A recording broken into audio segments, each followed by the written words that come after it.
Good morning. How are you? Well, it is blistering hot today. It's in the 80s, supposed to go up to 91. Feels like it's at 94 right now. It's still, there's no wind.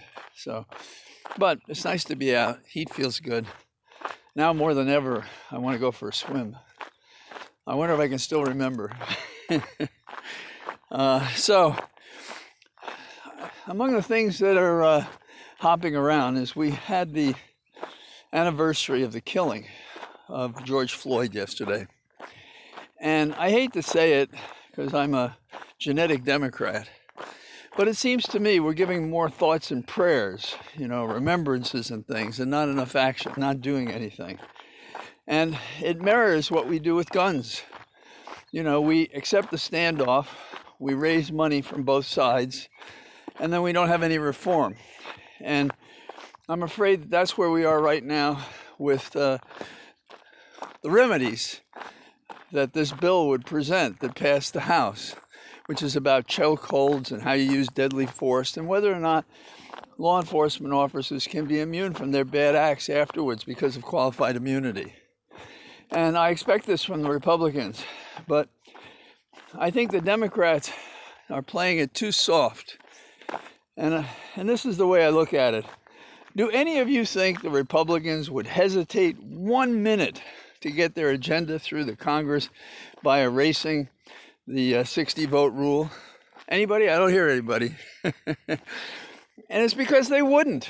And why are we doing it? There have to be troubles in the Democratic conference or caucus. Some people that are going to resist. They can't hold together their 50 votes plus the vice president to pass something. So they're doing this dance. Now, the Republicans are never going to back off qualified immunity. We're never going to get a bill unless the Democrats do. And if the Democrats do, then they break faith with those people that know, as I do, as you do, that it is the fear of being held accountable for your bad acts. And the biggest reform isn't necessarily cutting off funding for police, unless that's a necessary step to get past an entire corrupt police force like it looked like we had in Minneapolis. And instead, what we should be doing is we should put together a program in every corrupt police precinct and get rid of these guys and be more careful how we hire. And let's drop the military point of reference by which police do their work. Moving along, this is an issue that I care about a lot because I've represented doctors who heal, don't deal, meaning that they're prescribing opiates and other pain medication to people who have chronic pain that is inescapable pain that is going to last them their whole life. Not like you land and you hurt your shoulder and it takes you days to recover and maybe you get a low-level pain prescription from your doctor. I'm talking about how you get into a situation in which every day you're in pain. There's a good friend of mine who had a liver transplant, and what he did was he's found he's in such amazing pain, and part of it is the combination of his diabetes. And he tells me that his pain is sometimes at a 10, a maximum, even with the medication that he's getting. So West Virginia is celebrating it, making it difficult for people to get pain medication. And do you know why West Virginia has a high level of pain medication? Because the people have to work. And so if they have phantom pain in their arm or their back or something, and they have to work in order to bring funds home, they in part are sustained by the fact of pain medication. And for many people, and it's not appreciated well enough,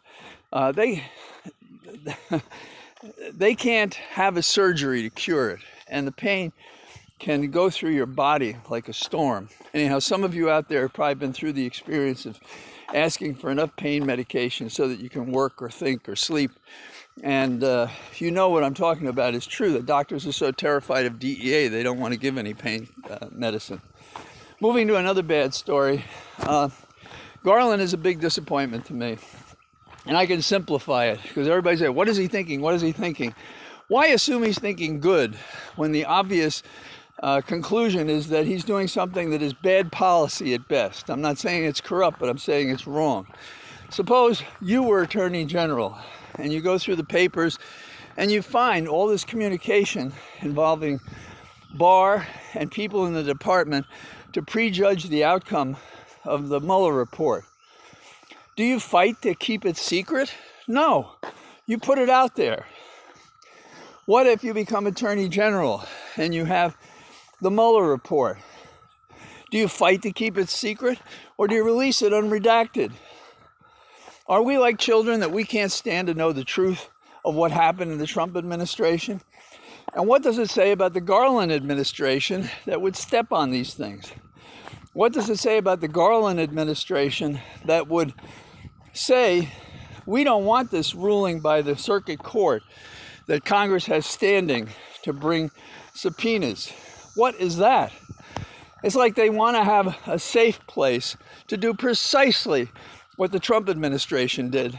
So people out there who are explaining Garland, don't explain him, don't defend him. Yeah, he has our coloration, but his policy is wrong. So we say it's wrong. Robust speech is the only speech worth listening to. And this is about our underlying policy that no man is above the law, that where there's wrongdoing, we have to disclose it. And in the law, there is this principle called the misprision of a felony. That is, you observe and know about a felony and you don't report it. So it's negative misconduct. Well, you're the Attorney General. You were the Chief Judge of the D.C. Circuit Court. You're confronted with this and you do what? Hide it? Wrong. And nobody's going to be able to tell me anything to change my mind on this, although a few of my good friends have tried, but most agree with me on this. That is, most people who've been a prosecutor or have dealt with the Justice Department and its various inflammations know that this is a bad deal. Now, what else do we have? I think it's very interesting that we have the New York prosecution. I've talked about that yesterday, and I think there's proof that we're going to see something in 90 days, good or bad, out of the combination of the New York DA and the New York AG. And shame to the federal government for sitting on the information they have in the U.S. Attorney's Office to prosecute a case long ago. And former assistants from my old office have joked, but seriously, about how if they were in the office, they'd already have a slam dunk on several different cases, and I believe that's true. The most obvious one may be compensating Cohen for paying off Daniels. So there we have it. There are a couple of other things. You can maybe hear the cicada, which is loose here now. I'm going to put up a little separate thing so you can hear what they sound like in a couple of pictures. And there was a guy named Floyd in the Department of Agriculture who used to eat cicadas back in 1897. But I tell you, there are people right here in Virginia who do that now. And finally, I'd like to give a call out to John Warner, senator from Virginia. He had policies that I disagreed with, but he also had a lot of policies that were good. He cared about legal aid. He was tolerant of, not just tolerant of gays, he was opposed to the notion of, don't tell. And he had a broader sense of how good government should be.